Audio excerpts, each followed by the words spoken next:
iniciando o nosso 6º encontro de 8, né? São 8 encontros, os fóruns. Os fóruns a gente sempre procura um tema e debater 2 vertentes. Então, hoje a gente tem a nossa nutricionista, a Gabriela, que vai dar uma orquestrada aqui na fertilidade orquestrada pela qualidade de vida. E a doutora Rosane vai falar da fertilidade feminina e o Mauro da fertilidade masculina. Acho que a Gabi pode dar uma introduzida no tema, fica à vontade, sejam todos bem-vindos. Lembrando que todo mundo tem que preencher a inscrição com o nome completo para receber o certificado, tá bom? Oi, Gabs. Boa noite a todos. É sempre uma alegria estar aqui e poder compartilhar e trocar e aprender. Eu trouxe até uns slides para a gente começar a dar uma introduzida no tema e trouxe um pouco geral e para depois entrar a parte da Rosane e do Mauro, a gente faz esse esquema. Tudo bem? Tudo bem. Perfeito.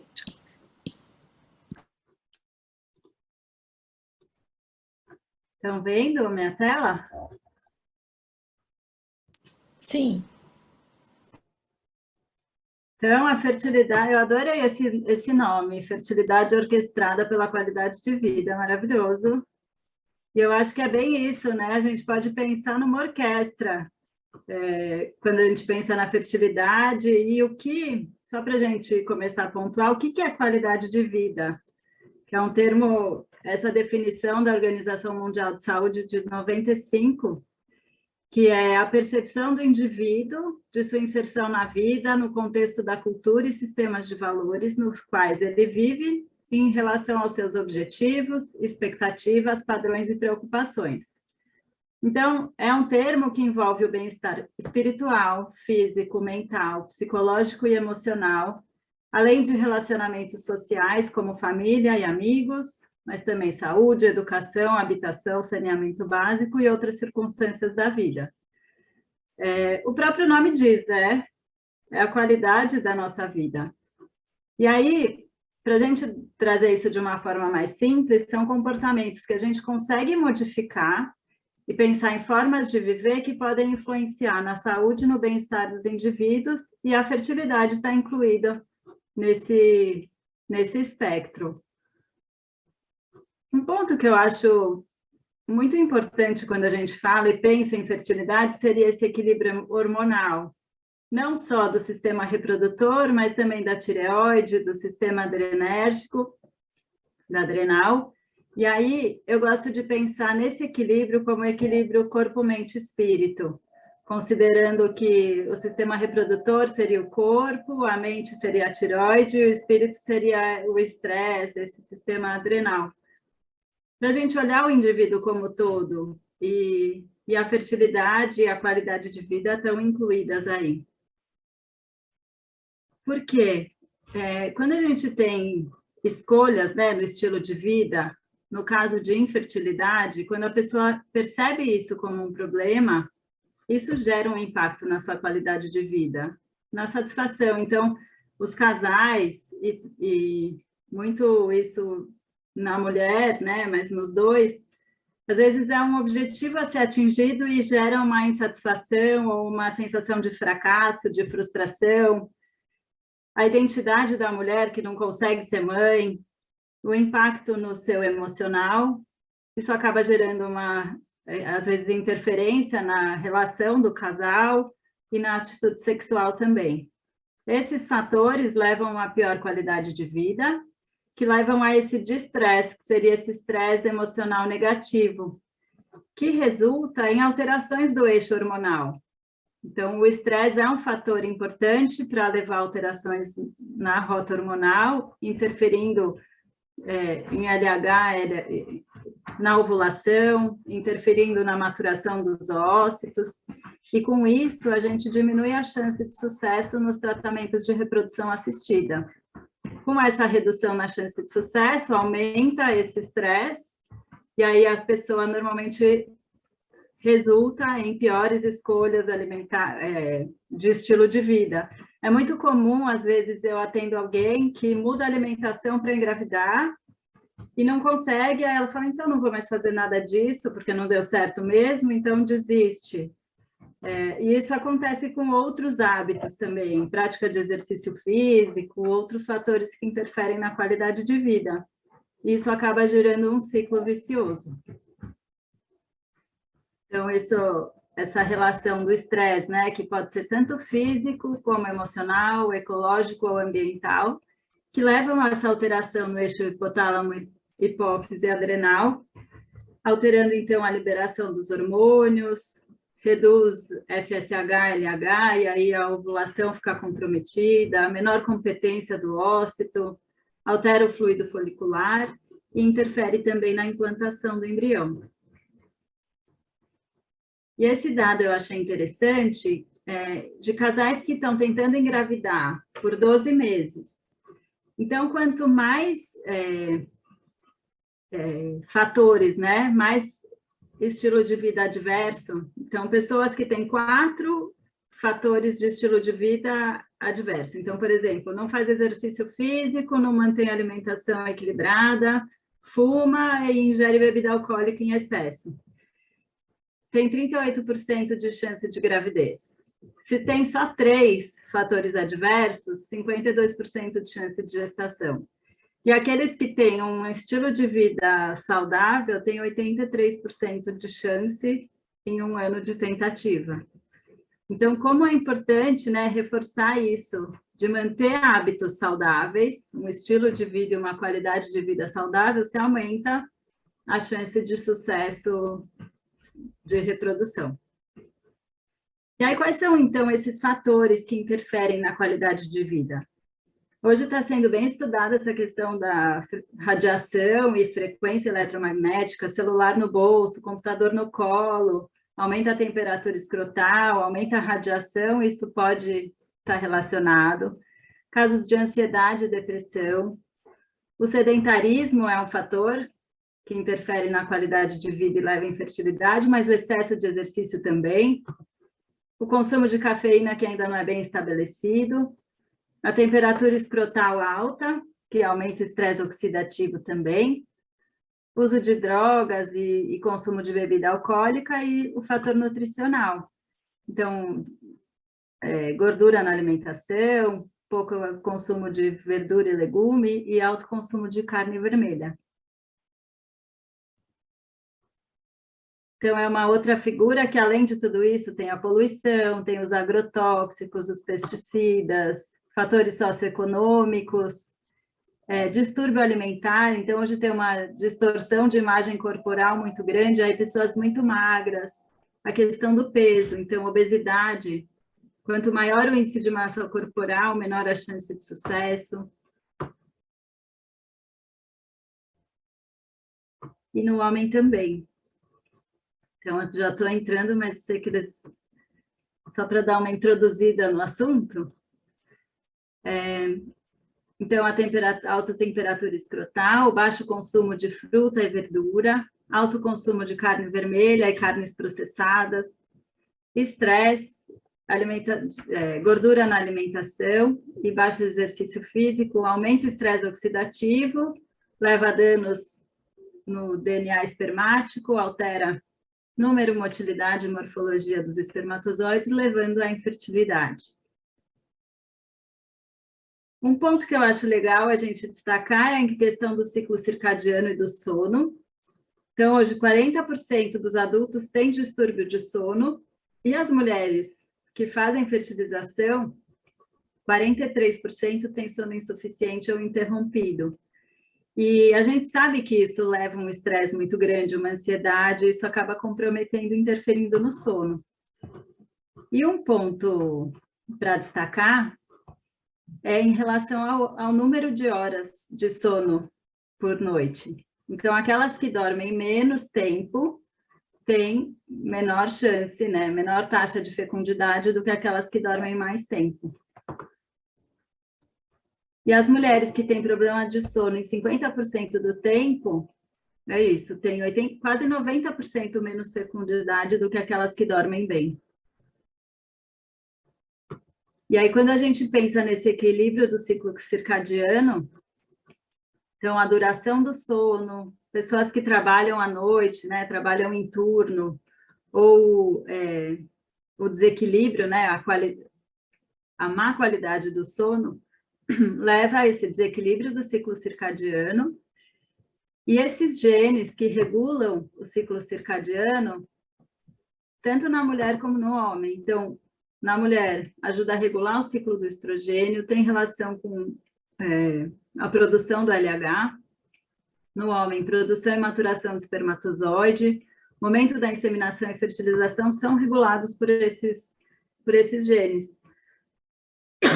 Então, cuidar do sono e esse ciclo circadiano é bem importante.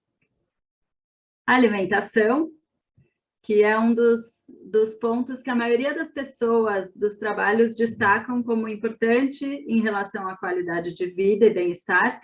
E só para destacar um ponto, que a alimentação, ela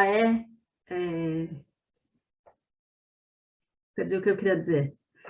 Mas a alimentação é um fator muito modificável e as pessoas...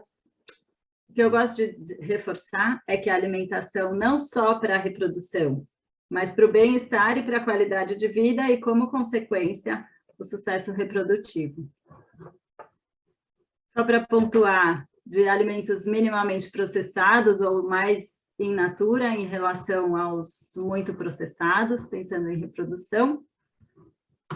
E aí, esses pontos. Então, cuidado, equilíbrio hormonal com manejo de estresse, a idade, né? A mulher, o casal que demora mais para engravidar tem uma pior qualidade de vida em relação à fertilidade.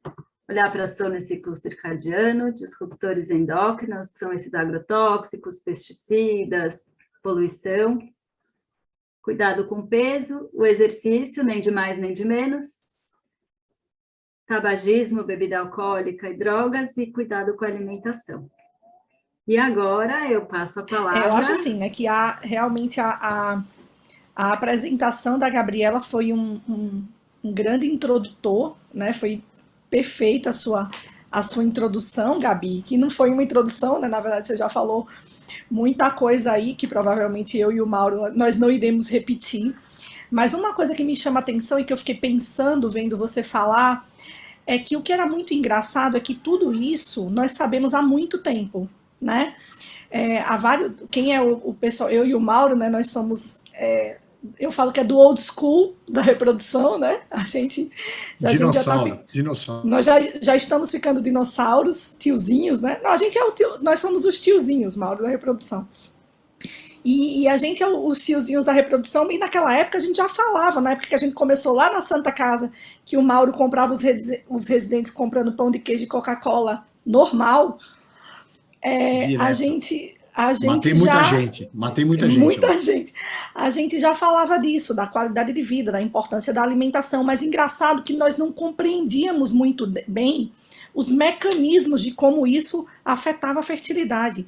E agora a gente sabe que a gente realmente está destrinchando quais são os mecanismos e nós conseguimos ser muito mais efetivos e nós conseguimos também ter a adesão do paciente, porque você consegue explicar e mostrar os detalhes de como aquilo afeta a vida dele, né?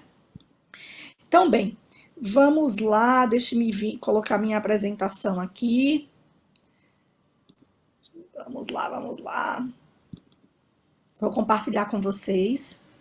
Eu acho que muito talvez vocês já conheçam um slide meu que eu vou colocar, mas que eu sempre gosto de colocá-lo porque eu acho super impactante. Então, vamos lá. Então, coube a mim falar do impacto da qualidade de vida na mulher. E aí eu começo com esse vídeo, eu acho que vocês já assistiram, mas será que vocês vão ouvir?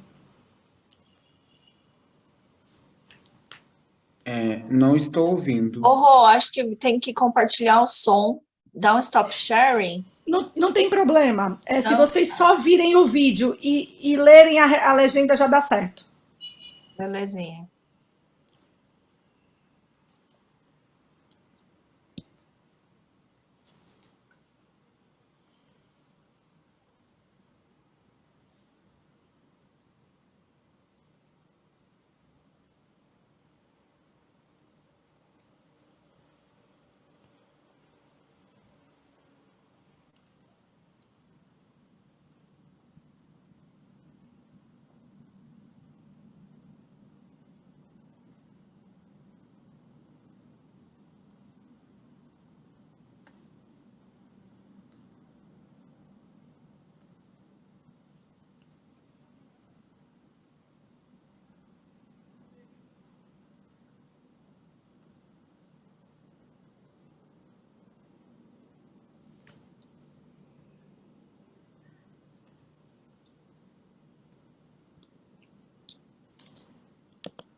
Então, eu não sei se vocês conseguiram pegar o fio da meada, já que vocês não conseguiram ouvir o som, né? Mas vocês conseguiram ver a imagem, conseguiram ver a legenda. Eu sei que vocês são muito fluentes em inglês, ouvir seria melhor, né? Mas deu para vocês lerem a legenda. E esse filme, ele fala, é a história de o ser humano mais jovem do mundo, do planeta, tem 18 anos, e aparece uma menina grávida. Então, imagine a gente viver num mundo que o ser humano mais jovem tem 18 anos, há 18 anos não nascia ninguém e aparece essa mulher grávida. Então, a pergunta que eu faço para vocês é isso, é que nós somos uma geração de mulheres inférteis? Por quê, né? Então, a gente precisa discutir isso. Nós, enquanto esterileutas, nós não somos só promotores de fertilidade, ou não somos só curadores de infertilidade, mas nós somos promotores de fertilidade. Eu acho que isso é muito importante. A gente precisa discutir tudo isso. E aí, assim, né, antes de começar para o slide, eu prometo que eu vou ser bem concisa, porque eu falo muito, mas hoje eu prometo ser bem concisa. Eu atendi hoje à tarde, atendendo a paciente, eu pensei exatamente nessa aula. Então, eu vou contar um caso para vocês, e depois, se a gente tiver tempo de discussão, vocês dão a opinião de vocês.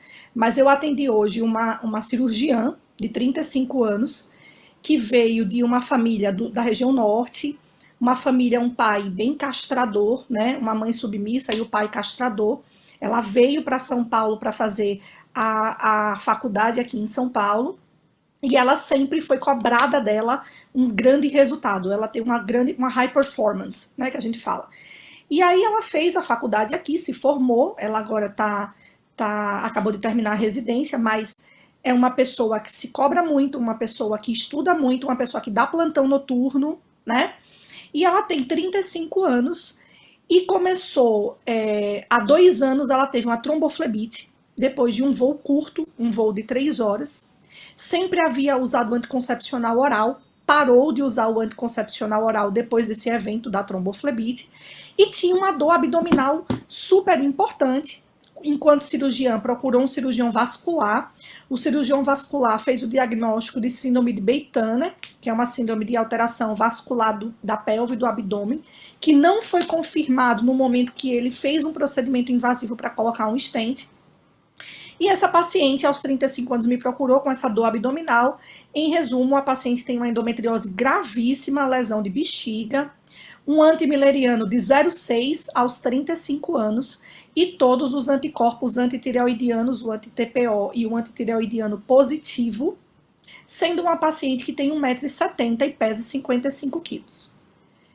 Então, eu acho que eu dei todas as ferramentas para a gente compensar num caso bem rico, né? E eu sempre falo que a gente, enquanto médicos, nós somos quase detetives, a gente tem que ter uma resposta para todas as doenças desse paciente, uma origem, né? Então a gente fala desse caso lá no final. Mas enfim, a infertilidade é algo que nos assola realmente, né? A porcentagem de pacientes inférteis cresceu absurdamente no século XXI e tem surgido várias teorias aí de onde vem isso, né? De onde vem isso? Porque a moça que mora lá na fazenda, ela tem 47 anos e engravida espontaneamente. Não tem 55, mas tem 47 e engravida espontaneamente, né? A moça que não tem acesso à saúde, a moça que morou a vida inteira na roça, e ela tem 8 filhos, e aos 47 aparece grávida. Como a Gabriela falou, eu vou começar primeiro pela parte nutricional, e falando da parte nutricional, a gente tem que pensar em microbiota intestinal. Então, tem surgido inúmeros trabalhos recentes relacionando a alteração da microbiota com alteração, apresentação de doenças que podem causar infertilidade. Então, esse trabalho é um trabalho super interessante, agora de 2022. Esse trabalho mostra que as pacientes que têm alteração da microbiota intestinal, com diminuição de lactobacilos e de cepas firmicutes e aumento de Gardnerella, essas pacientes, elas têm correlação com falência ovariana precoce e com menopausa precoce. Da mesma forma, esse slide foi roubado da Ana Elisa, ela apresentou aí na qualificação do trabalho dela, eu achei sensacional. Então, é um trabalho que mostra como a alteração da microbiota intestinal pode causar o desenvolvimento do fenótipo da síndrome de ovários policísticos. Então, coloca aí esse slide mostrando que uma alteração na microbiota intestinal pode fazer uma permeabilidade intestinal, que a gente chama de gut leak. Então, esse intestino, ele abre, e a partir do momento que há uma abertura entre as células epiteliais do intestino, você tem uma toxemia intestinal, causando uma resposta imune local e, consequentemente, uma resposta autoimune sistêmica, com hiperinsulinemia, hiperandrogenismo, hiperestrogenismo, síndrome de ovários policísticos, anovulação crônica e associação com doenças estrogênio dependentes, endometriose, pólipo, mioma, câncer de endométrio. Eu acho que é muito importante, né? Eu vou voltar para a parte da microbiota, mas eu entro aqui na seara da endometriose, que é a doença do século, né? Eu acho que eu acabei não me apresentando, eu fui comentar a aula da Gabriela, mas a Cris pediu para eu me apresentar. Eu não sei se há pessoas que não me conhecem. Eu sou especialista em reprodução humana pela Santa Casa, fiz meu mestrado na Santa Casa, e depois a endometriose caiu no meu colo pelo dia a dia do consultório. Eu comecei na Fertility, né? Fui funcionária da Fertility muitos anos, então a gente tinha um volume muito grande de pacientes, como todo mundo sabe, e a endometriose caiu no meu colo e eu comecei a estudar muito endometriose. Então hoje eu sou especialista, eu sou cirurgiã pélvica plena, eu trabalho com robótica em endometriose, mas o que eu vejo é a gente operar pacientes muito graves, fazer a sistematização muito corretamente. Eu sou de um grupo que até é muito criticado, mas que nós só paramos a cirurgia quando todas as lesões são removidas. Então a gente faz uma cirurgia completa mesmo, e não é incomum a paciente voltar 2, 3 anos após, apresentando novas lesões de endometriose, e é muito importante a gente saber o porquê disso. Então, repito, nós não somos só curadores, mas nós somos promotores de saúde, e eu agora tenho enveredado muito para esse caminho da microbiota, dos disruptores endócrinos, porque nós estamos ficando doentes. Então, esse trabalho é um trabalho super interessante, é um trabalho brasileiro. Olha que no Brasil tem muita coisa boa mesmo, né? Então, é um trabalho brasileiro que mostra aí que uma review, uma revisão, que disruptores endócrinos TCDD, derivado de plástico, fitalatos, que são encontrados em maquiagem, em desodorantes, pesticidas, plástico, tudo isso aumenta a porcentagem de endometriose em gorilas através de angiogênese e proliferação de células estromais. Então, imagine que realmente a nossa qualidade de vida, ela está nos deixando doentes mesmo, e hoje a gente já sabe qual é a fisiopatologia disso, tá?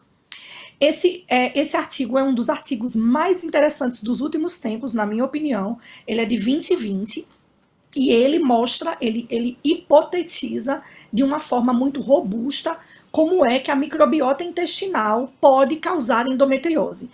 Então, no artigo, eles fizeram um estudo com um número muito grande de pacientes, e eles mostraram que a paciente que tem endometriose normalmente tem uma distância anogenital mais curta, e que isso tem correlação com a exposição a disruptores endócrinos na vida pré-natal.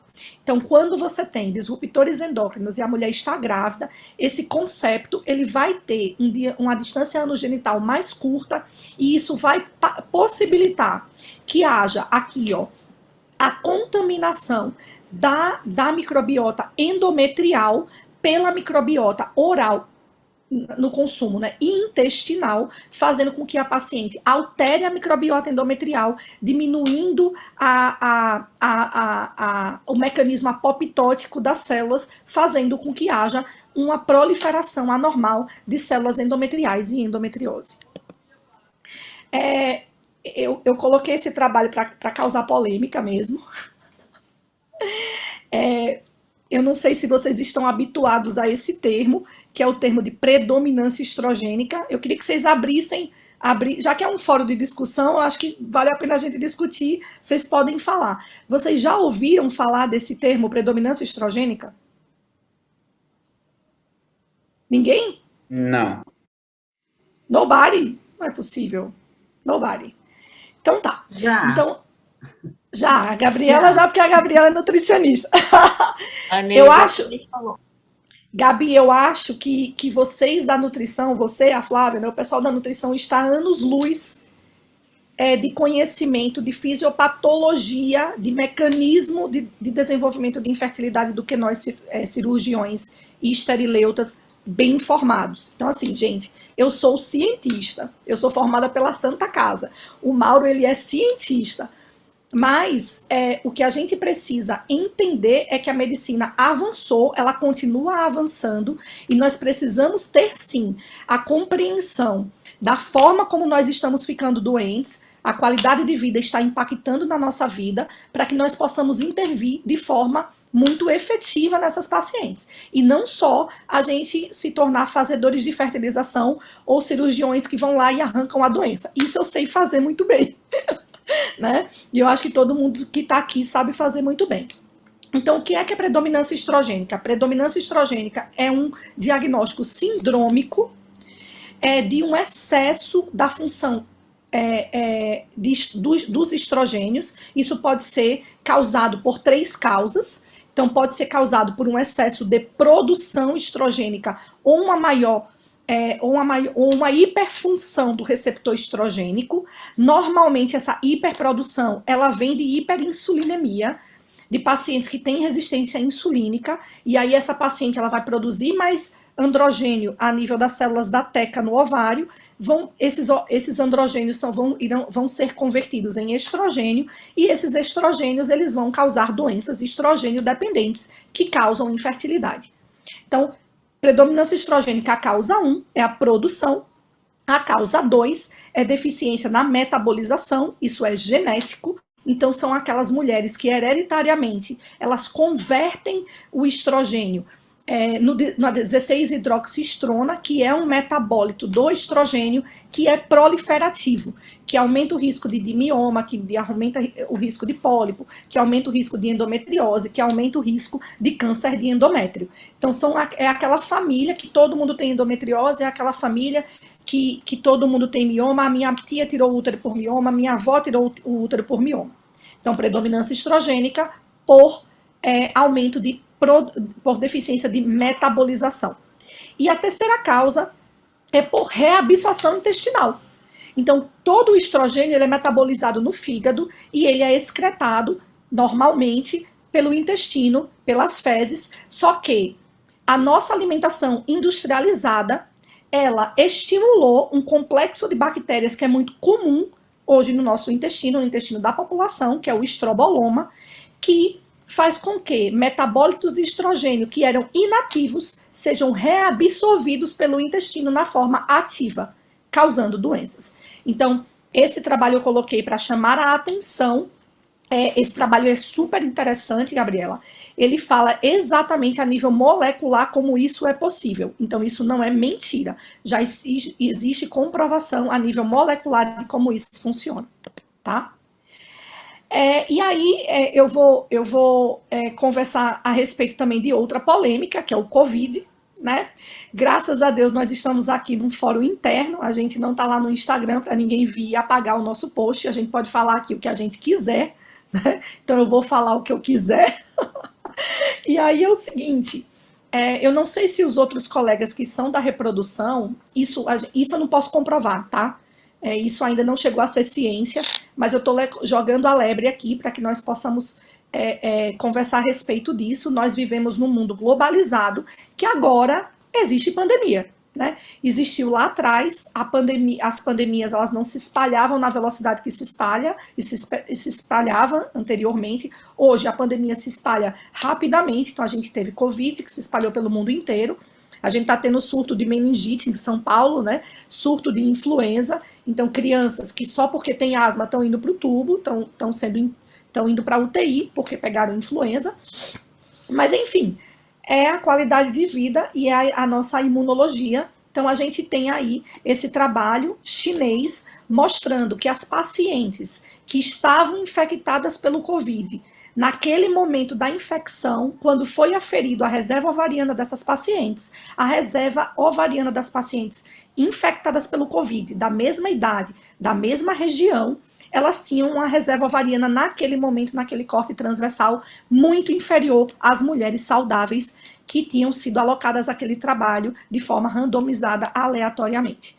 Então, eu não sei se os colegas tiveram a mesma impressão, mas é uma impressão, repito, isso não é comprovado, mas a gente percebe que houve uma explosão de diminuição de reserva ovariana no consultório. Eu tive uma paciente que ela chegou a fazer um FSH de 180, não se sabe se foi pela vacina, se foi pelo Covid, o que foi, eu sei que voltou, melhorou, ela hoje tem aí um FSH entre 10 e 20, e as meninas do laboratório a conhecem, né, porque ela é uma paciente solteira, 31 anos, que está fazendo congelamento de pouquinho em pouquinho. A nossa meta é uma meta que não é tão agressiva, a gente quer ter 10 óvulos congelados, a gente chegou no 6º, então a gente está chegando lá. Por fim, né, eu quero falar aqui desse trabalho, que é um resumão de tudo que a Gabriela falou, então eu não vou chover no molhado, ser redundante, né? Mas existem vários tópicos que nos mostram o quanto isso pode afetar na nossa qualidade de vida. Então, existe sim uma correlação importante do álcool com piora dos outcomes de FIV, tem até um trabalho clássico que a Daniela apresentou, lá na Alemanha, foi motivo, a gente deu risada, né, porque ela acabou de apresentar o trabalho, que qualquer consumo de álcool piorava muito os outcomes da FIV, e aí levantou uma alemãzona grandona lá e virou para a Daniela e falou assim, a pergunta dela depois da apresentação do trabalho foi, qualquer dose causou essa piora? E aí a Daniela, né, super fina, falou, sim, querida, qualquer dose. Álcool piora os resultados da FIV. E a mulher ficou assim, desolada, né? Arrasada. E é verdade, então a gente tem que o álcool, o consumo de álcool, independentemente da quantidade, ela piora os outcomes de FIV, cigarro, uso de medicamentos estão intrinsecamente relacionados com falência ovariana, com piora da resposta ao tratamento. E aí esse trabalho ele é tão interessante que ele fala até de roupas íntimas. O Mauro contou essa semana um caso super interessante de um paciente dele que se montava. E aí a gente falou, mas Mauro, o que é isso? Se montava. É que o moço se vestia de mulher, então ele usava roupa íntima muito apertada para esconder os testículos durante várias horas por dia. Então esse trabalho, Mauro, ele prova exatamente aquilo que você falou, que as roupas íntimas, os homens que vestiam underwears, né, roupas mais apertadas, eles tinham sim uma alteração do fator seminal, do sêmen, né? E fora a poluição, uso de anticoncepcional oral. Em relação ao uso de anticoncepcional oral, eu quero lembrar aqui que os trabalhos são divergentes. Existem trabalhos que falam que o uso crônico de anticoncepcional oral melhora a fertilidade pelo fato de proteger relativamente das doenças estrogênio dependentes, mas nós temos que lembrar que os anticoncepcionais orais, eles causam disbiose, alteração intestinal, e isso pode causar autoimunidade intestinal e sistêmica, com diminuição da reserva do ovário, verdade, e os anticoncepcionais orais também podem causar síndromes desabsortivas, com diminuição da absorção dos micronutrientes, causando também infertilidade. Mais uma vez, esse slide, nesse artigo, ele chama a atenção dos disruptores endócrinos. Então, ele fala exatamente como é o mecanismo dos disruptores endócrinos em causar infertilidade. Eu sugiro que todos vocês vejam esse artigo, ele é super interessante. E, finalmente, um resumão aí do impacto do estilo de vida nos IVF outcomes, e mostra que sim, que cigarro, uso, consumo, ainda que seja moderado de álcool, o consumo de cafeína, e isso ainda a Gabriela ressaltou que realmente é ainda discutível, mas a exposição a BPA, tudo isso pode fazer com que você tenha uma diminuição da fertilidade, tendo um impacto muito grande nos resultados da FIV. Depois, em conclusão, né? O estilo de vida moderno leva, sim, à infertilidade. Então, a dona Maria, que tem 47 anos, lá do interior da fazenda, ela é mais fértil do que a gente, com certeza. E nós, enquanto esterileutas, nós devemos não só curar a infertilidade, mas promover a fertilidade. Acho que é isso. Agora eu passo a palavra para o Mauro aí. Vamos lá. Você lembrou dessa historinha que eu contei, é verdade. Lendo o artigo, Mauro, só lembrei de você. Eu fui aprender o que era isso, que eu realmente não sabia o que era. E aí eu faço aquele jeito de meia-culpa, assim, desculpa, sou velho, pode me explicar, porque eu não queria ofender o paciente, mas enfim. Mas foi até legal falar depois de todo mundo. Eu acho que tem uma diferença fundamental. Esse é um achismo, tá? Não é uma coisa que é comprovada, porque a gente tem uma super diferenciação de pensamento por conta de que o espermatozoide é uma célula. Se eu disser que eu vou fazer um filho daqui 2 anos, eu não tenho esse espermatozoide. A mulher, ela tem esse óvulo. Então, é como se ela fizesse fatores que, não que alterem esse óvulo, ou que diminuam sua reserva, ou que façam fatores em paralelo, como endometriose, que dificulte o processo como um todo, desde a gravidez natural até a FIV. Já o sêmen é diferente. E o sêmen, ele não é uma leitura de eu acho que está caindo a reserva. O sêmen, então, assim, por coincidência, foi uma mescla da aula que eu dei, as 2 aulas que eu dei na CBRA. O sêmen vem caindo exponencialmente, porém, tem uma dificuldade muito grande da gente documentar isso. As documentações estão saindo agora, nos últimos 15, 20 anos. Por quê? Porque o homem não faz espermograma. Então, se ele não faz espermograma, ele já me dá um quadro instalado. Olha, ele chega assim, estou com o espermograma assim, o que aconteceu comigo? Eu falo, não sei, eu nunca vi teu espermograma normal. Eu nunca vi ele com 18 anos com o espermograma normal. Ele já chega com o quadro instalado.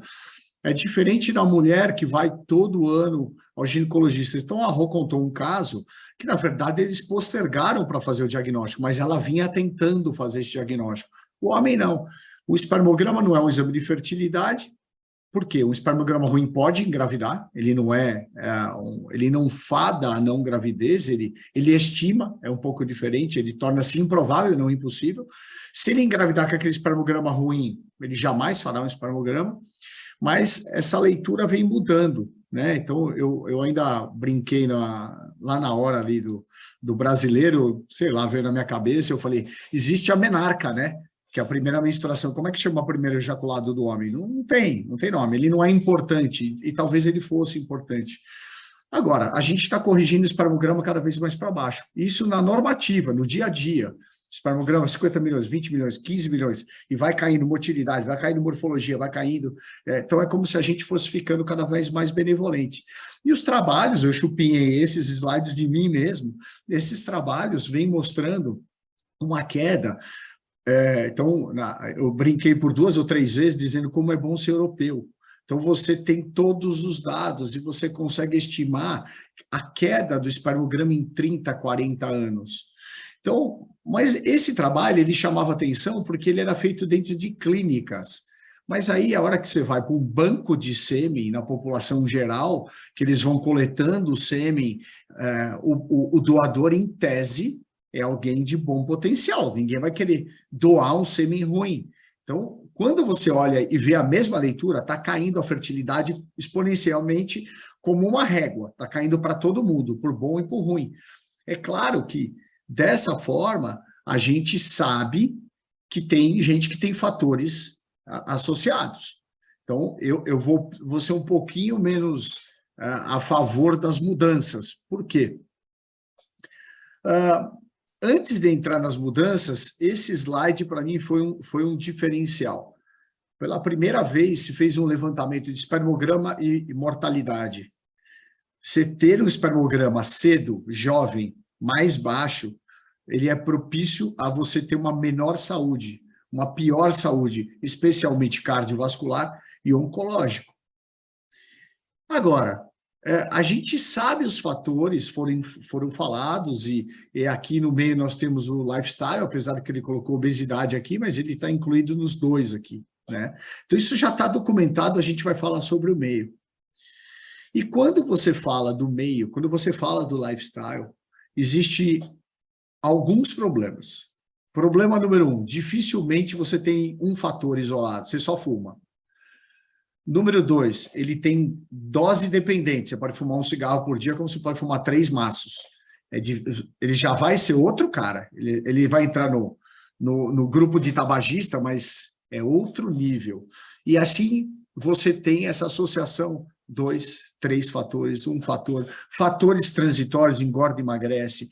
É muito difícil. Vocês podem ver o que a Gabriela deve sofrer para falar se o ovo ou se o chocolate é bom. É absurdo, porque assim, é multifatorial, é muito difícil. Cada hora o chocolate, o ovo, o café, dependendo do ano que você vê, você sai comendo, dependendo do ano você sai correndo. Então eu fico brincando, né? Então ele é muito difícil. Mas se você pegar isoladamente a obesidade, por que eu separei a obesidade? Porque a obesidade é uma epidemia mundial. Então, assim, realmente tem todos os fatores já documentados. Tudo isso que eu elenquei aí, joguei isolado, ele é documentado que a obesidade interfere na espermatogênese. Mas desses fatores, eu acho que o mais interessante foi esse trabalho, que é o trabalho em que eles fazem a correlação da varicocele, do lado direito e do lado esquerdo, se ela existe ou não existe.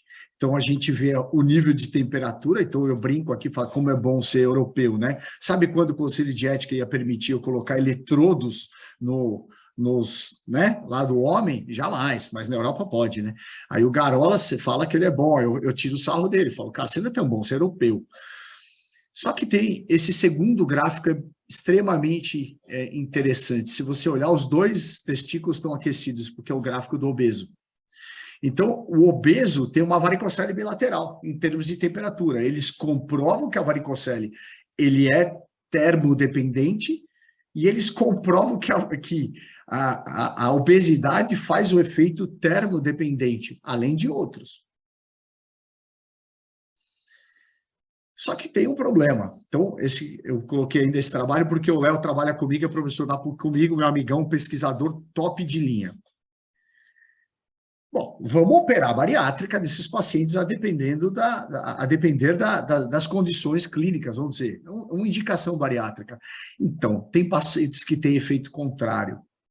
Tem pacientes, eles recomendam você congelar, que você opera, você tira todo aquele peso, ele melhora uma série de, vamos dizer, de situações sintomáticas ou laboratoriais dele, e o sêmen pode cair. Então, a gente fica um pouco sem entender por que a gente tirou um fator de estresse e vai para isso. E aí, por que eu coloquei uma terapêutica? Porque dentro do lifestyle é impressionante que se colocou que o uso de vitamina é uma coisa sensacional. Você vai sobreviver muito, você vai viver muito. O Linus Pauling tomava vitamina C até tantos anos. Não, tem que ter ácido fólico, tem que ter uma série de coisas. E se a gente estratificar para o sêmen, eles não mostram muito essa alteração. E esse trabalho da Turquia é sensacional, porque dentro das escolhas, a Gabriela deve ver isso aí, né? Tem os de A a Z, né? Então, de A a Z, ou de A não sei o quê. Não, tem que ter isso, tem que ter aquilo. E as pessoas preferem muito isso, porque tem um combo ali.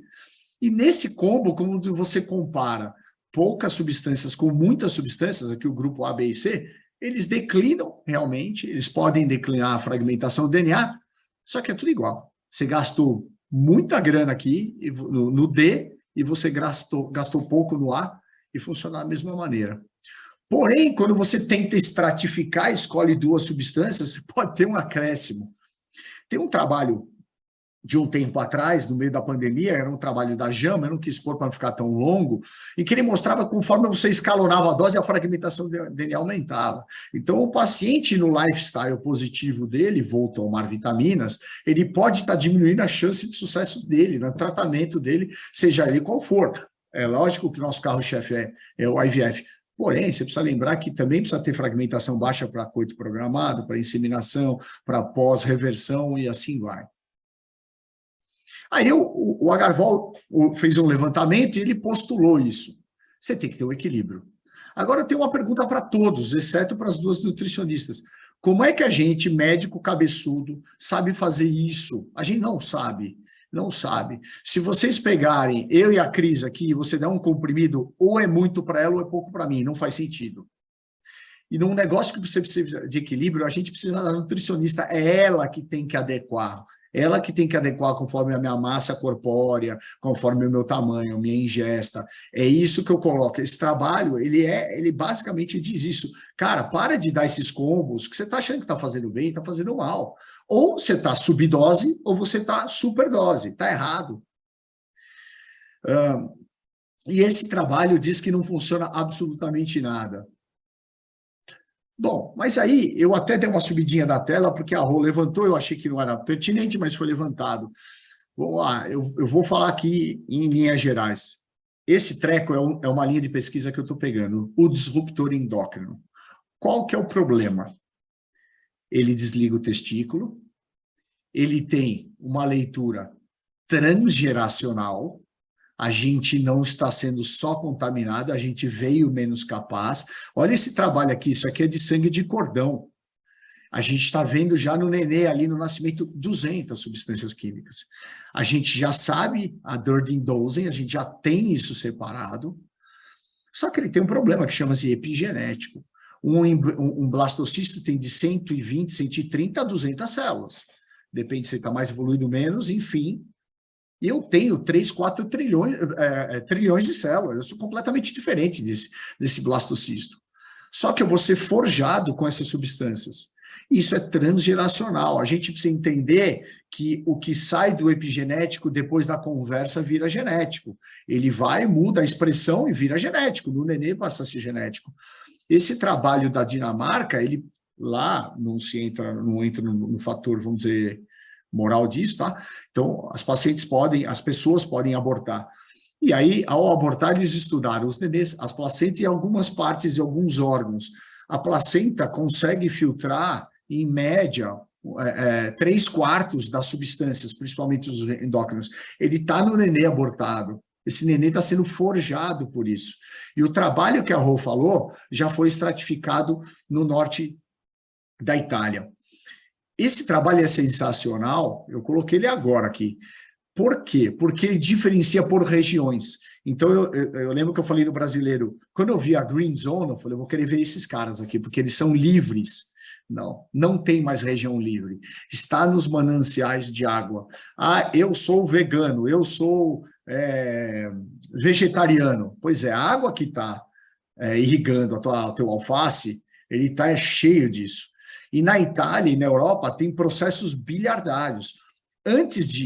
Um pouquinho antes, coincidentemente, eu vou dar uma aula no Congresso de Direito, que eles querem que a gente fale isso, porque, na verdade, o direito vai ter que normatizar. Já se sabe o que causa, nós estamos declinando, assim, realmente, se bobear, a gente vai chegar no filme da Rô lá, mas precisa ser feito alguma coisa. Porque não adianta a Gabriela mexer, e no fim ela tem um poder que ela não está, ela tem uma falta de poder que ela não está conseguindo mensurar o quanto a gente está contaminado. E realmente a distância, ela falou nas mulheres, nos meninos de Pádua, está diminuindo, o testículo está desfuncionalizando, já foi encontrado até onde ele fica, o quanto esses pacientes têm de testosterona diminuído. A gente precisa de testosterona para espermatogênese, entre outras coisas. E na fertilização in vitro, o que se acredita que pela localização, esse é um modelo esquemático, a gente está injetando isso também. Então, a gente está fazendo um epigenético desde o ICSI. Porém, eu vou terminar com esse slide, já é um slide de um certo tempo. Ele é do Carlos Simon, e o Rodrigo, na tese dele, apresentou. Cada vez que eu desligo o testículo, eu aumento o número de erros. E os erros têm os erros documentáveis, como as aneuploidias, e os erros não documentáveis. Amanhã, ao meio-dia, para quem quiser assistir, eu vou dar uma parte do que isso aqui é uma parte do que eu dei, eu vou juntar com um monte de outras coisas, é a aula do brasileiro ipsis literis, porém, na sequência vai entrar um oncologista, falar, cara, uma coisa está ligada à outra. Nós estamos fazendo uma população menos capaz, mais oncológica, com menor capacidade de reação. Por quê? Ah, eu vou lá, opero a varicocele. Por que a varicocele tem de 65% a 75% de melhoria? Eventualmente, porque esse cara está tão contaminado que não tem mais o que fazer por ele. Eventualmente, a Gabriela vai mudar tudo e não vai ter o que fazer por ele, porque já está todo impregnado, ou porque a alimentação dele continua sendo muito ruim, apesar ela era pior, mas ela passa a ser menos ruim. Eu acho que esse é o ponto e isso vai ser o nosso futuro. A gente realmente vai amplificar demais a reprodução humana. É isso aí. Nossa, Cris, posso falar? Que aula sensacional do Mauro, hein? Vocês dois arrasaram, eu te imitei. Que fórum. Nossa, sensacional, Mauro.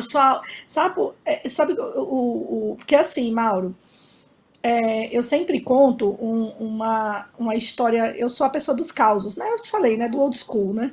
Então, eu sempre conto um caso de que eu consegui uma paciente minha dermatologista, super bonita, 42 anos, malhada, já tinha um filho de 20 anos. O marido, com ejaculação retrógrada, já tinha feito um RTU, diabético, tinha feito um aneurisma abdominal, hipertenso, enfim, aquele homem de 60 e poucos anos, judiado, né? E o Edson fez um PESA nele, veio espermatozoides, e essa moça engravidou de uma gestação gemelar de óvulos doados com sêmen do marido. Então eu falo que assim, para mim isso foi super assim chocante, né? Porque realmente o homem, e aí você falou uma frase que eu achei sensacional, Mauro. O espermatozoide de hoje não é o espermatozoide de amanhã, que não é o espermatozoide de depois. E a mulher não, né? A mulher, aquele pool folicular, reserva folicular dela, ela veio contaminada. E aí você fala outra coisa sensacional. Ela veio da barriga, né?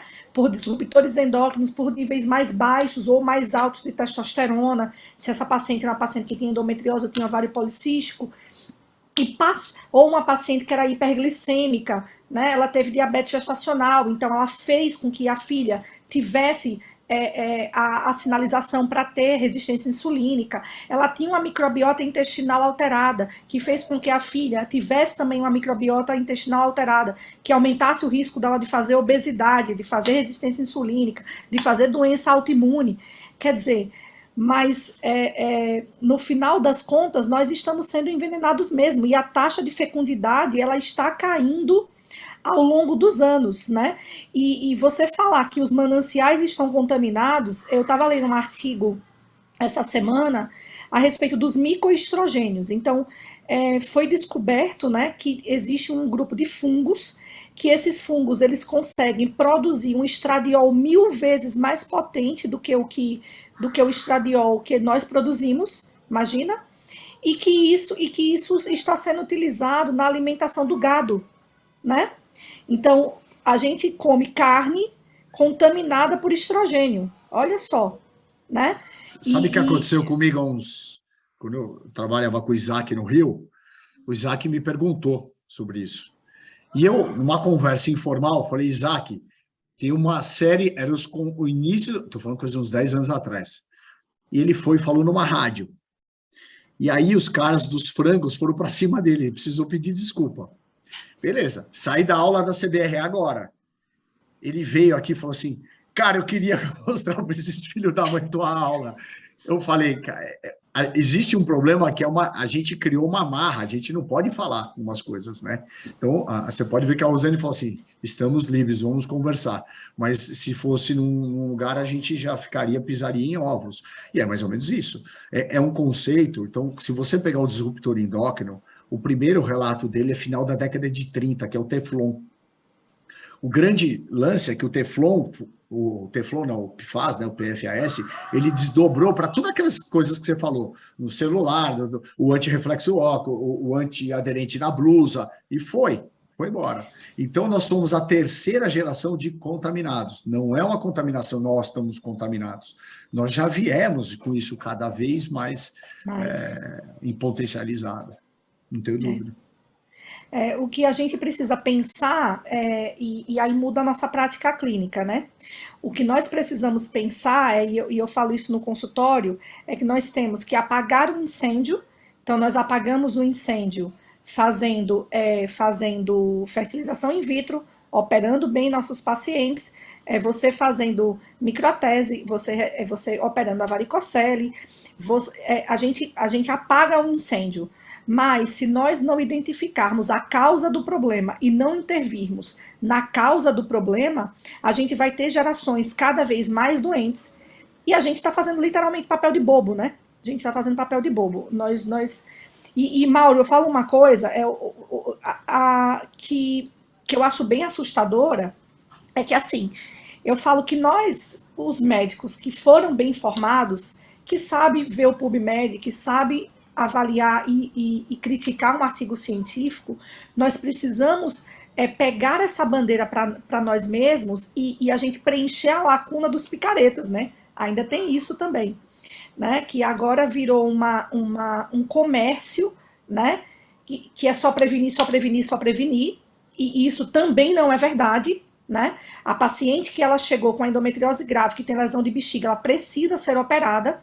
Não é ela fazendo dieta, não é ela fazendo atividade física, não é ela repondo lactobacilos, não é ela fazendo microbioma, sequenciando a microbiota, corrigindo corretamente, que essa paciente ela que vai desaparecer o sintoma dela e a doença dela, né?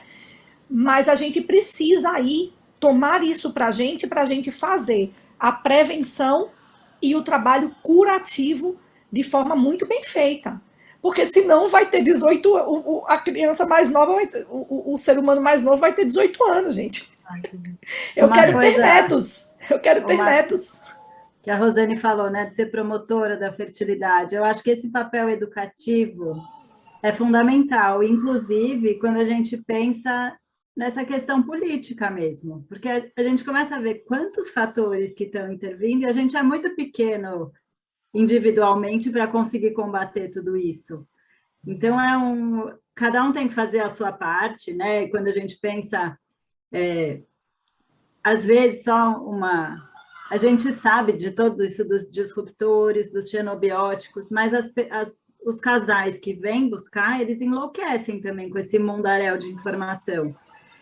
E é como, pensando até nessa balancinha, que eu acho fantástico esse trabalho do Agarwal, né, dos antioxidantes e oxidantes, como também a gente fala essa informação, porque a gente começa a vender tudo isso, o que a pessoa, como ela resolve, o que ela pode fazer com esse monte de informação.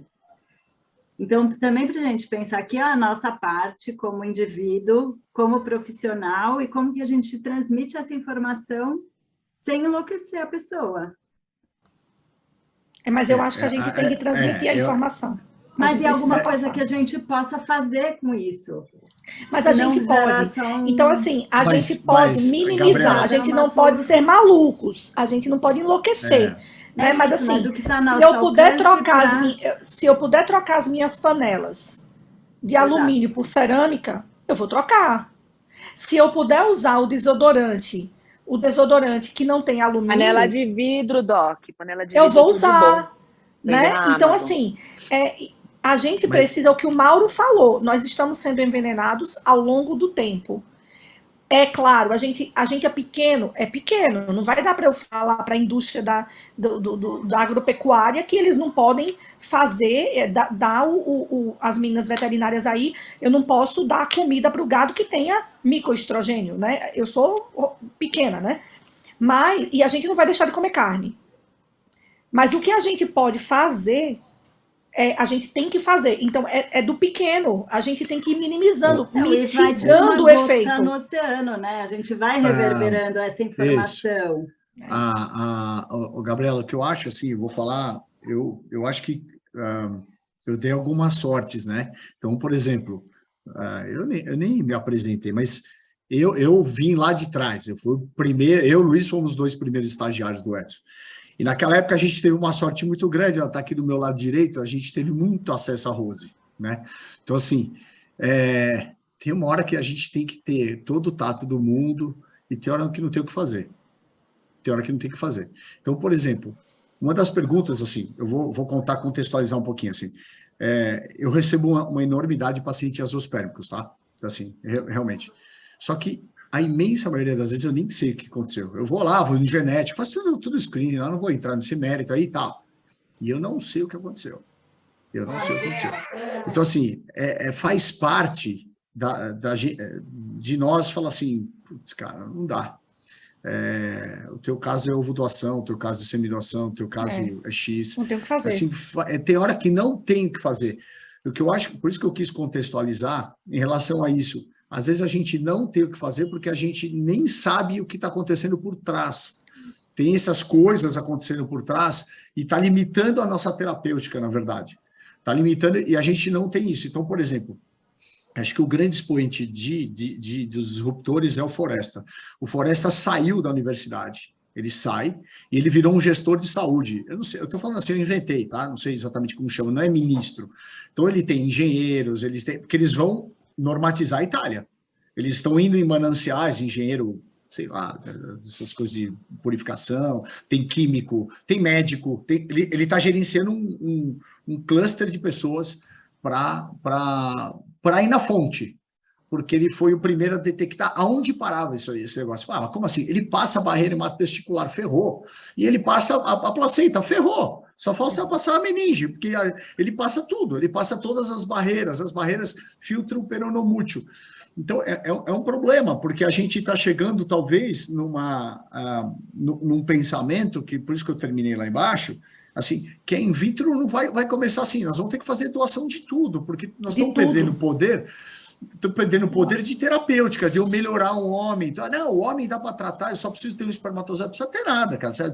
Vem amostras, que às vezes eu vou lá, encho o saco, eu fico brincando com as meninas, vou na Kelly lá, falo, doutor, é péssimo. Mas ele tinha 3 milhões de espermatozoides. Para pensar se fosse 3 milhões de óvulos, seria sensacional. A gente pega 20 óvulos, acha maravilhoso. A gente pega 1 milhão de espermatozoides e acha horrível. Então, assim, ele é em lote. O treco é em lote. Se destruir, você destrói tudo. É um problema muito grande. Ó, que tem o ejaculado, congela, faz não sei o que, isso que lá. Só que tem hora que parece que não tem o que fazer. Nós estamos tentando restartar os testículos, nós estamos publicando, aí fica aqui, a Dani nunca termina de escrever minhas coisas, aqui fica aqui, já que está gravado, fica a minha queixa. Escreve você, Mauro, deixa de ser folgado, escreve você, seu folgado. Eu mandei escrito, tá lá, viu, tá escrito. Aí a Dani, ela tá deitada, a gente viu ali. Enfim, mas, cara, parece que bate num teto, parece que chega num teto que a gente vai virar fazedor de donantes. É um negócio assim, importa, e vamos fazer assim, porque parece que está chegando num teto. Mas, realmente, Mauro, pior que o teto vai ficar pior. O teto vai ficar pior, sabe por quê? Não, mas e as doadoras que estão caindo? Você viu os doadores caindo? É isso que eu ia falar. As doadoras de 20, elas também estão ficando doentes. Então, que antigamente a gente pega uma doadora de 25, as doadoras de 25 estão empesteadas com endometriose, com falência ovariana. Então, daqui a pouco nem a doadora vai ter. Então, esse problema, realmente, a gente vai entrar em extinção. E aí, assim, eu tenho... isso no consultório, Rô? Porque, assim, eu vou te dizer. Eu que então... tem impacto, mas vocês promovem isso? Galera, vamos melhorar a qualidade de vida. Não, a minha consulta, a Anelisa está de prova aí. Hoje eu estava conversando com o Edward disso. O que tem para mexer. O Low Profile Group, a gente sempre discute, né? E a gente troca figurinhas. Falando o seguinte, a paciente chega para congelamento de óvulos. Ela está toda zoada. Eu vou falar para a paciente, não, vamos congelar seu óvulo, toma aqui a receita. Não. Nós somos médicos, nós somos promotores de saúde. Eu tenho a obrigação de acertar a vida dessa mulher. Entendeu? Então, vai levar muito tempo? Vai. É um trabalho de formiga? mas é o que a Gabriela está falando. É uma gotinha que reverbera. Então, eu queria concluir a minha fala com 2 coisas. Número 1, o que o Mauro me disse, que o bariátrico, ele muitas vezes ele vai de um sêmen bom para um sêmen péssimo, com certeza absoluta, porque a paciente... Rose, eu vou falar... A segunda coisa é essa paciente, que eu vou falar de você, inclusive. Eu acho que a gente está trocando energia, porque eu vou falar de você, é a segunda coisa. A primeira coisa é isso do Mauro, então o paciente que é bariátrico, e a gente vê isso muito nas pacientes de reprodução, então a paciente é gordinha, com resistência insulínica, a gente manda fazer bariátrica e o óvulo fica péssimo. Por quê? Porque ela faz desabsorção. Então, é o caso do bariátrico. O paciente bariátrico é um paciente em especial, esse paciente, por isso que entra a equipe multidisciplinar, por isso que é importante a nutróloga e a nutricionista, porque esse paciente, seja ele homem ou mulher, ele vai precisar de um suporte nutricional, muitas vezes injetável, porque ele não absorve antes da fertilização in vitro. E a segunda coisa... é o que a Rose quer falar, e eu já imagino até o que é, e eu vou falar dela, que é sobre a minha paciente. Então, vamos voltar ao caso que eu falei, só para arrematar, né, a nossa discussão. Então, imagina uma paciente de 35 anos que tem um esquema de abandono, né? Então, ela é uma paciente que ela tem um esquema de abandono, que por esse esquema de abandono, ela fez um mecanismo compensatório, que o mecanismo compensatório dela é: eu sou a Mulher Maravilha, eu trabalho muito, eu dou plantão à noite porque eu vou comprar o meu apartamento com o meu dinheiro, né? Então é uma paciente que ela nega a maternidade, ela nega o relacionamento homem e mulher, é uma paciente que tem a síndrome da Mulher Maravilha, ela tem um ritmo circadiano bagunçado. A Dona Maria, que mora na fazenda, acorda com o nascer do sol e dorme no escurecer do sol, não é o caso da nossa paciente, da minha paciente de hoje, e essa paciente, ela tem predominância estrogênica, diagnóstico sindrômico, ela tem adenomiose, mioma, ela tem endometriose e ela tem falência ovariana precoce, ela tem um antimileriano menor do que 1, com 35 anos. De onde vem a predominância estrogênica dessa paciente? Provavelmente de gut leak. Ela deve ter uma alteração no epitélio intestinal que fez com que ela faça desabsorção. Ela tem vitamina D de 14, ela tem uma ferritina de 20 e poucos. Então é uma paciente que faz desabsorção, piora na qualidade do óvulo. É uma paciente que reabsorve estrogênio, faz predominância estrogênica com doença estrogênio dependente. E esse gut leak, essa abertura da parede intestinal, faz com que ela tenha autoimunidade intestinal, fazendo autoimunidade sistêmica, fazendo falência ovariana e tireoidite de Hashimoto. Então é o seguinte, uma paciente dessa, eu posso virar para ela e falar: olha, eu sou especialista em medicina reprodutiva, eu faço FIV e faço cirurgia, eu vou congelar seus óvulos, eu vou operar e eu vou transferir depois. O problema dela eu sei resolver. Uma consulta de 15 minutos, eu digo isso para ela. Mas olha quanta coisa eu vou ter que consertar para que, primeiro, ela tenha o melhor resultado de FIV. Eu preciso melhorar a dieta, eu preciso melhorar o gut leak, eu preciso fazer sequenciamento de microbiota, eu preciso fazer com que ela tenha antiestrogênicos naturais para diminuir a predominância estrogênica, eu preciso congelar óvulo, eu preciso operar essa paciente, preciso transferir essa paciente e eu preciso que a Rose arrume a cabeça dela. Porque se não arrumar, ela não vai aderir coisíssima nenhuma a esse tratamento. Ela vai dizer que eu sou uma FDP, que eu estou inventando um monte de coisa, e ela vai continuar comendo a pizza dela gelada no plantão de cirurgia que ela dá à noite. Né, Rose? Então pode falar, Rose, o que você acha? Então, fiquei aqui pensando, eu tenho observado algumas coisas, eu escrevi até uma aula que eu vou dar, enfim, lá na Universidade Estadual do Rio, e fiquei pensando no seguinte, né, até que ponto essa condição da infertilidade, né, ou da subfertilidade não está ligada efetivamente à relação primária com os pais. E quando você começou a falar da sua paciente, né, você falou assim, ela tem um pai extremamente autoritário e uma mãe submissa, ou seja, ela se tornou, né, o homem, ela teve como modelo o pai, então ela é autoritária na vida dela e ela vai atrás do que ela quer, então ela tem tudo que ela controla. E estou atendendo um caso, né, de um homem, né, que teve o contrário, que está, então, assim, estão fazendo reprodução assistida, né? Chegou num ponto, é paciente do fertility, em que ele está no ponto em que ela já aceita, sem ter sido sugerido ainda, a condição de fazer uma recepção de óvulos, né? Porque o cara não consegue nem ter relação com ela, porque tem medo de ser pai, né? E de repetir a história de vida, né? Do abandono que o pai cometeu. Então, assim, acho que tem muitas coisas que acabam ficando entrando nesse processo da reprodução e que nem sempre são abordadas, né? Uma delas existe a azoospermia constatada pelos exames de laboratório, e existe a azoospermia porque não existe relação, entendeu? Então, não é uma azoospermia, é uma falta de vida sexual ativa, porque as pessoas mentem para os médicos.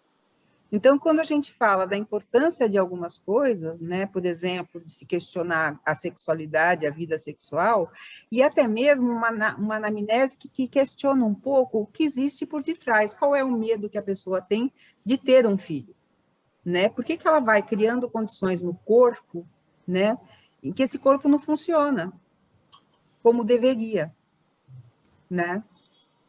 Então, assim...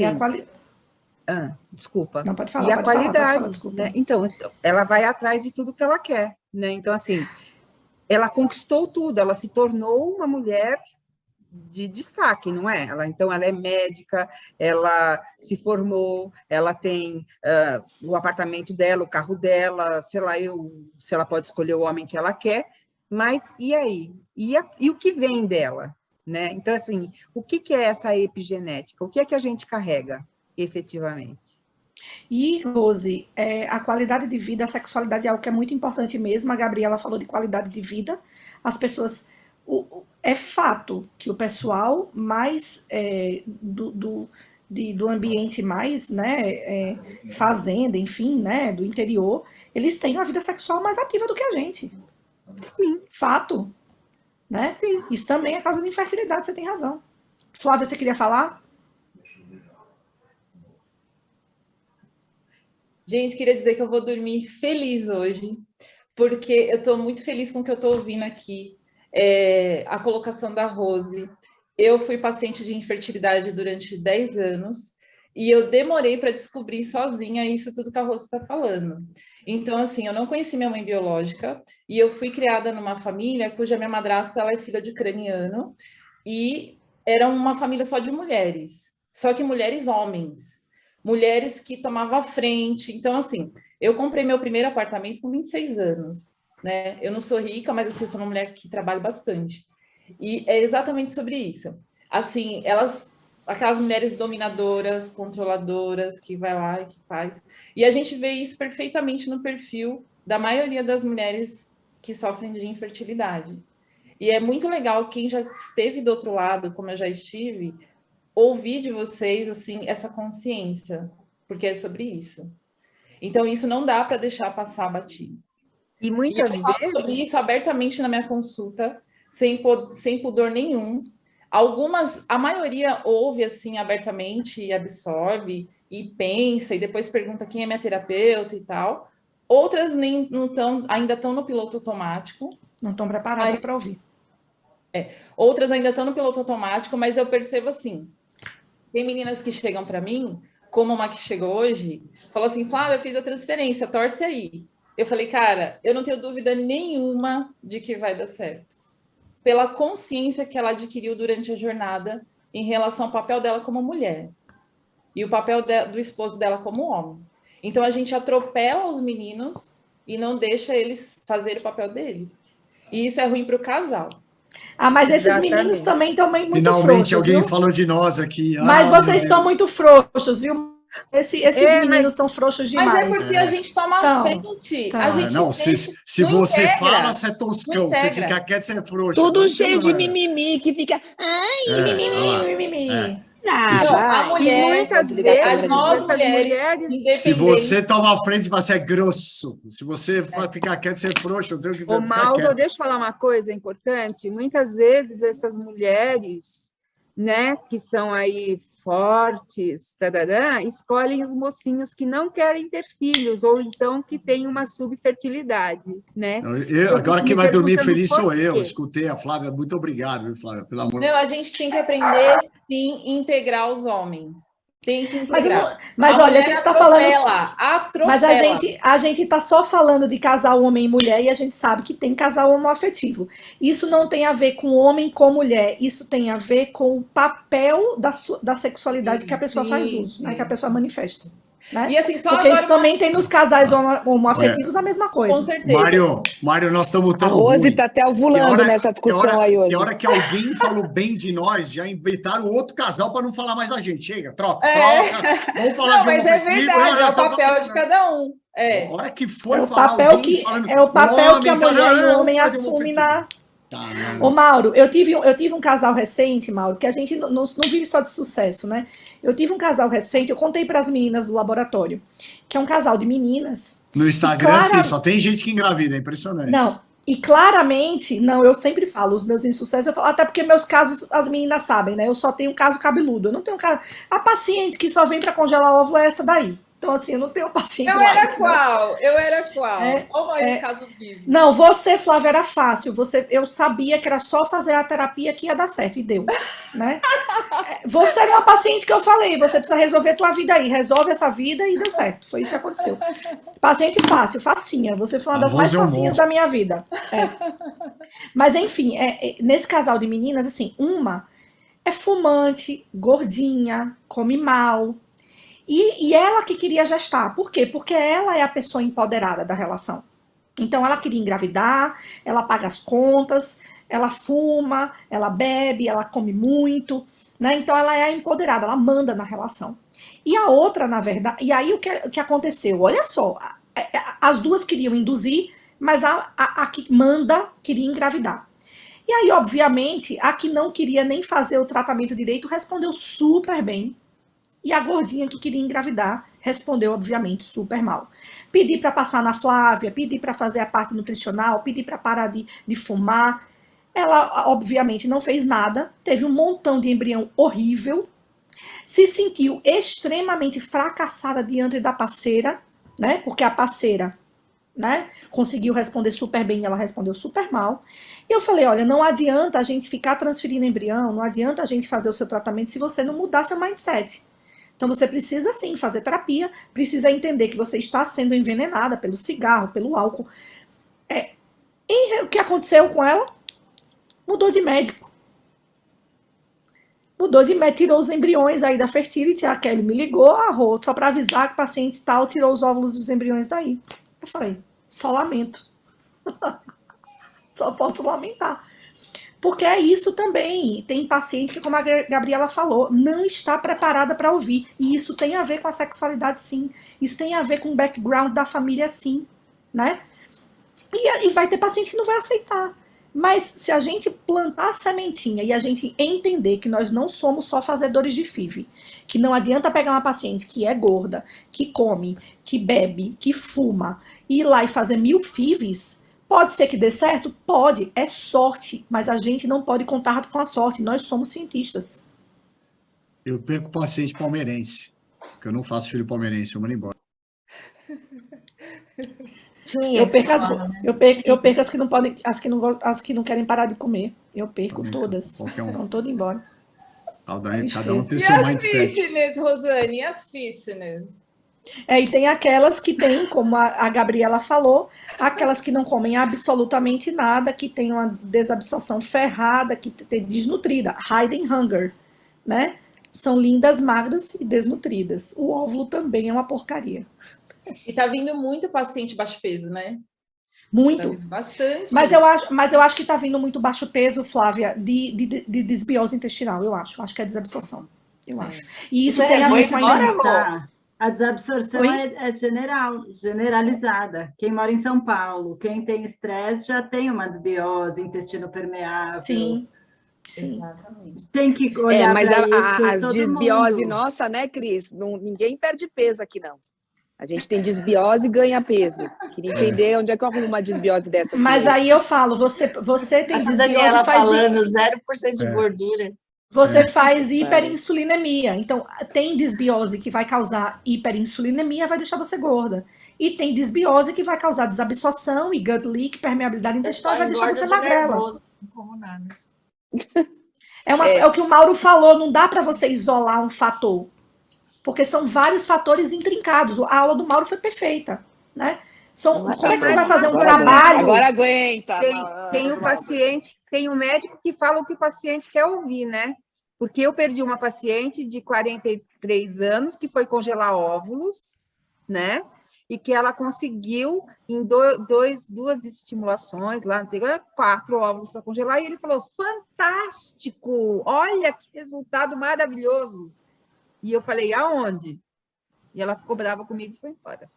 Mas, Rose, nesse caso, eu não sei se não foi fantástico. Todo mundo perde. Eu não sei se nesse caso não foi fantástico. Sabe por quê, Rô? Eu falo o seguinte, é que eu sou entusiasta de congelamento de óvulo, tá? Eu sou mesmo. Porque eu acho, e eu volto lá naquele exemplo da minha paciente de 42 anos que ficou com um homem zoado e ela engravidou de óvulo doado e ele com o sêmen dele. Para a mulher, é melhor você ter 43 anos e ter 4 óvulos de 43 do que você não ter nenhum óvulo aos 47. Sabe? Não sei. Isso é uma coisa filosófica, a gente pode discutir depois em outro fórum. Mas por que ela não fazia o vivo e a cores de uma vez, já que ela tinha um marido, entendeu? Então, sim, então tinha um contexto, tinha um background, eu entendi. Entendi. Faz uma flutuação logo. Isso aí. Faz o quê? Faz ovulação, gente. Fator epigenético, tem útero, a mulher tem uma vantagem. O mais difícil é fazer o sêmen doado, você já não tem nada. Aí só tem o sêmen, te tira o único... A mulher gesta, ela tem poder sobre o processo, ela pode curtir, ela tem 9, 10 meses. Mas tem muita vivência de luto nisso, seu Mauro. Não, eu concordo, mas é que assim, a gente não quer estender os casos. Nós pegamos o caso no Lacan, mostrei para o Edson, 46 anos, fez 6 induções, teve um óvulo uma vez, e falou, vou fazer a 7ª, e vim te procurar.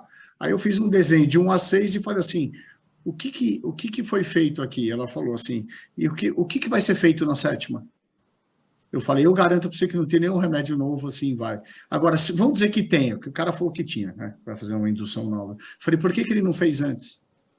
Na verdade, você enquadra o paciente, fala assim, por que ele não fez antes? Ele esperou agora, a 7ª? Na verdade, é meio isso. Eu acho que essa coisa, sinceramente, essa coisa do sucesso exagerado, o poder, ele dá uma certa corrompida, porque em fases da vida a gente vai falhar. É a falha, o que eu acho que é a falha.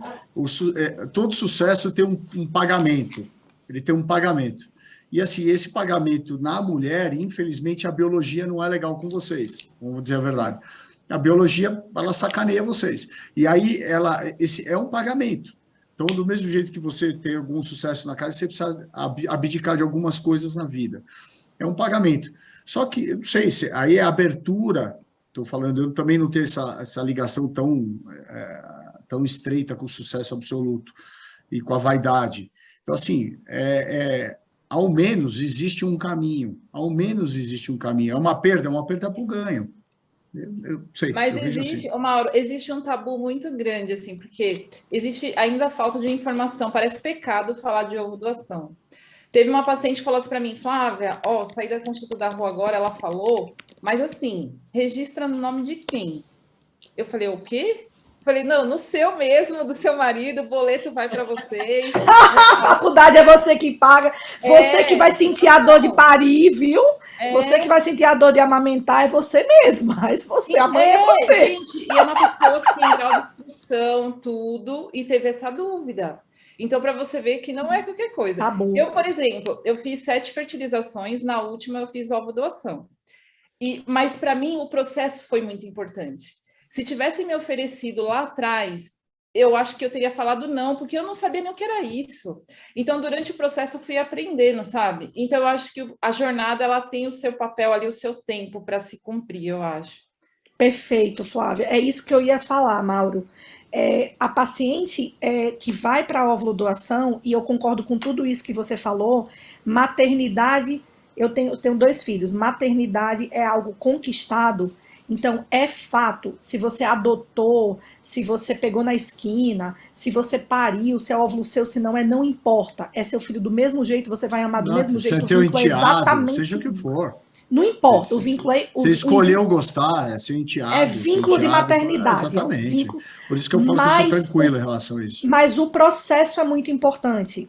Então, você entender que a medicina evoluiu e você pode ser mãe sim, que você pode gerar, que você pode amamentar, é um processo, a pessoa precisa entender. Então, quando você mostra essa realidade para o paciente ela sai dali da consulta falando, não é que o doutor Mauro tem razão? Eu não vou ser mãe do mesmo jeito? Qual é o problema de eu fazer ovuladoação? Então, o nosso objetivo enquanto médicos é mostrar os caminhos da forma mais transparente possível para que o paciente tenha o livre-arbítrio de tomar a conduta que ele desejar. E vai haver a mulher que ela vai ter que fazer 10 vezes sim, para que ela entenda que não vai dar certo, entendeu? Que ela vai precisar mudar a estratégia. Eu já recebi paciente que o médico falou na consulta e o paciente falou assim, eu percebi uma comunicação de religião, envolve religião, outras coisas. Então, assim, é um assunto ainda difícil, assim, para entrar na cabeça de todo mundo. Mas mesmo mudança de hábito, as pessoas sabem o que tem que fazer. E por que não faz, né? Assim, tem um gap entre o saber e o fazer, entre o aceitar e o tomar atitude, e vai incorporando essas medidas. Aceitar uma doação de óvulo é isso, é um processo, né? De entender que precisa mesmo. E mudança de qualidade de vida, Gabi, você falou exatamente o ponto.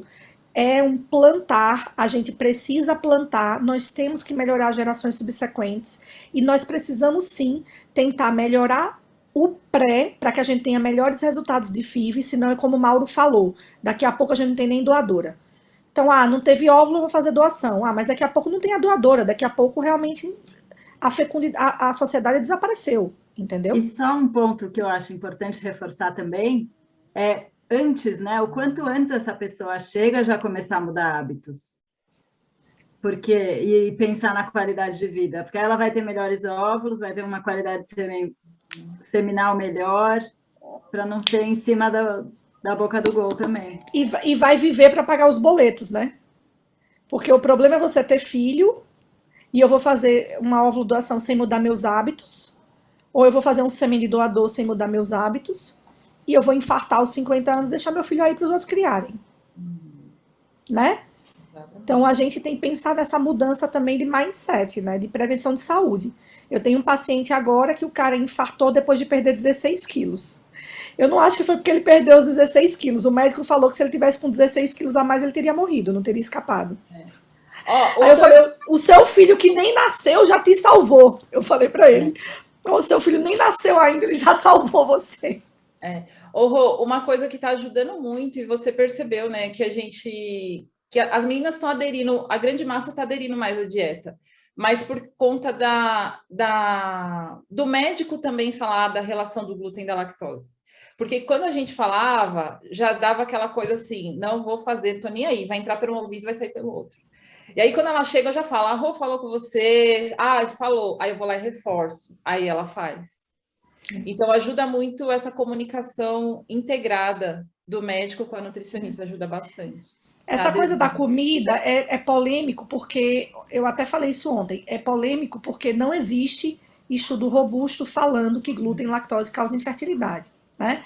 Mas a gente sabe, já existem muitos estudos mostrando que uma dieta inflamatória, e o glúten e a lactose são moléculas grandes que são inflamatórias, que podem aumentar a permeabilidade intestinal, com predominância estrogênica sindrômica, enfim. É muito difícil você fazer um trabalho randomizado comprovando isso. Mas eu repito, a medicina ela vai avançando e a gente tem que ir vislumbrando a luz no fim do túnel e a gente tem que ir perseguindo a medicina para que ela chegue em algum momento que ela prove isso. E o que eu falo para as pacientes é o seguinte, que glúten e lactose, se você não é alérgica, você pode comer. Claro, óbvio. Mas não deve comer demais, né? Porque quando você come pão, não tem valor nutricional nenhum, naquele pão é gostoso pra caramba, comer uma pizzazinha de final de semana, né? mas é bom comer, e você deve comer, porque você não é Gisele Bündchen para morrer de fome, não poder comer uma pizza no final de semana, né? Durante a Mas semana também. você precisa limitar, Mauro. Precisa limitar para a gente poder sobreviver e pagar os boletos. Vai no 80. Muito bom. Muito bom, muito bom. Eu vou viver até os 150. Eu não. Minha meta, Vamos ver. 150. Gabi, quer finalizar aí o fórum? Achei muito rico, assim, acho que dava para a gente continuar falando por muito mais tempo, né? Esse assunto que a Rosane trouxe no final do glúten e da lactose tem muito pano para manga, acho melhor a gente encerrar por aqui, inclusive, né? Dessa vez. Vamos marcar outro. Importante Vamos marcar só disso, plantar Gabi. da sementinha. Foi plantada a sementinha, e eu acho que essa talvez seja a mensagem final, né? Que a gente possa plantar sementes para tudo. Então, plantar sementes de um futuro melhor e de quem sabe a gente não precise mais fazer doações de nada, porque a gente vai estar com uma melhor qualidade de ambiente, de pessoas, de genes, de epigenética, tudo melhor. E obrigada Perfeito. a todos. Obrigada, Obrigada. pessoal, viu? Obrigada, Mauro, Rosane, Gabi, Muito obrigado, a Rose pessoal. já saiu. Obrigado, Kelly, que você veio com o fone do Rei Charles. Obrigado, Kelly. A Kelly, coitada, que aguenta os nossos casos bizarros. É a Kelly, coitada. Tadinha da Kelly. Aqueles Dr. Mauro, os casos do Dr. Mauro sem espermatozoide e da doutora Rosane sem óvulo. Mas, ô Kelly, sempre dá certo, Kelly. Olha que coisa incrível. Não é, É amiga? verdade, é verdade. Isso aí, isso aí. Mas arrasaram, gente. Muito bom, muito bom. Obrigada, Então pessoal. tá, gente. Boa noite, Ótimo gente. Boa noite, boa fórum. noite. Beijo. Adorei. Muito Beijo. bom. Beijo. Tchau, tchau. Beijo, Ah, tchau. boa noite.